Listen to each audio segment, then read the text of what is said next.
Happy Valentine's Day po sa inyong lahat. Siguro kung bubuksan natin ang ating mga social media ngayon, it is flooded with posts about love, no?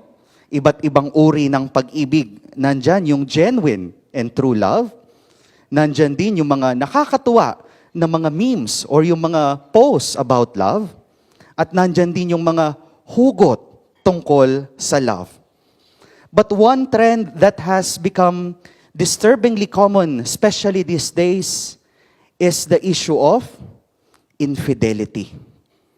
Emotional and physical cheating and the destruction of relationships, hindi lang sa sikat, kahit sa mga ordinaryong tao, nangyayari din, no? But today's readings gives us a powerful reminder of the roots, kung saan ba nanggagaling ang infidelity, and how to remain faithful. Hindi lamang ito applicable sa mga mag-asawa, kundi it applies to all relationships, to God, to our family, and to our neighbors. Sa ating unang pagbasa, narinig natin that infidelity began in the Garden of Eden, noong sina Adan at Eva ay hindi naging tapat sa Diyos. But the gospel offers us the cure. Jesus, who restores and heals all kinds of sickness and diseases. Ang paalala sa atin ngayon, if you want to remain faithful, you must learn to be you. Learn to be you. Unang punto, unang paalala sa atin, that we must always learn to yield to God's will, to surrender to His will. You know, infidelity often starts with pride.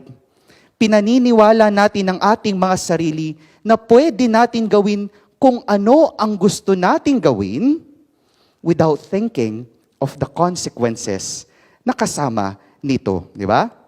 Ito yung narinig natin sa ating unang pagbasa. The serpent made them believe that they deserve something better than what God has given them. Binigay na lahat ng Diyos. Ipinagbawal lang na kumain doon sa isang puno. Pero anong ginawa nila? Sila pa rin ay napapaniwala ng ahas na mayroon itong may dudulot na maganda sa kanila. Same is true with deception that leads to cheating. We often justify our actions. Deserve ko naman ito. Di ba? Minsan sinasabi rin natin, hindi naman niya binibigay yung karampatan na pagmamahal na aking ibinibigay sa kanya. O kaya naman, yung madalas na palusot ng marami, ginagawa naman ng iba, di gagawin ko rin, di ba? But faithfulness requires humility, a certain surrendering and yielding to God's will, the willingness to surrender our desires to God's will for us. Hindi po madali, mahirap pandalas, pero tandaan natin, this will lead us to become faithful. Kahit mahirap, ang mahalaga, ito'y nagdadala sa iyo sa mas malalim na katapatan. In contrast to Adam and Eve, the man in the gospel humbly allowed Jesus to heal him. Faithfulness begins with humility by yielding our will to God's will. Ikalawang paalala, hindi lamang yield to God's will, but also you must open your hearts to the truth. Sa ating unang pagbasa, ang ginawa ni na Adan at Eva pagkatapos silang magkasala, nagtago. Sila po ay nagtago pagkatapos magkasala. Dito namamayagpag ang lahat ng mga infidelity in secrecy, in hiding. Affairs, unfaithfulness, and dishonesty always involves hiding the truth. Kapag nagsimula ka ng magtago at magsikreto, diyan nagsisimula ang paglapit mo sa iyong mga ginagawang kalokohan sa buhay mo. In our gospel, Jesus heals the deaf-mute man by opening his ears and loosening his tongues. Ephata, paalala at simbolismo ng kabukasan sa katotohanan. The cure for infidelity is being open to the truth through God's truth. Marami po ang sinasabi natin, ito totoo, ito ganito, di ba? Pero ang pinakamabuting katotohanan, ang katotohanan ng Diyos para sa atin. Unang paalala, yield to God's will. Ikalawa, openness to the truth. And lastly, para maging kang tapat, you must also learn to uproot temptations.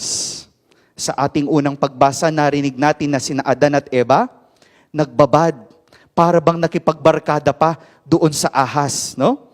Nagbabad sila near the forbidden tree, near the snake, entertaining its word, o the word of the serpent, instead of resisting it. Infidelity, hindi po overnight yan.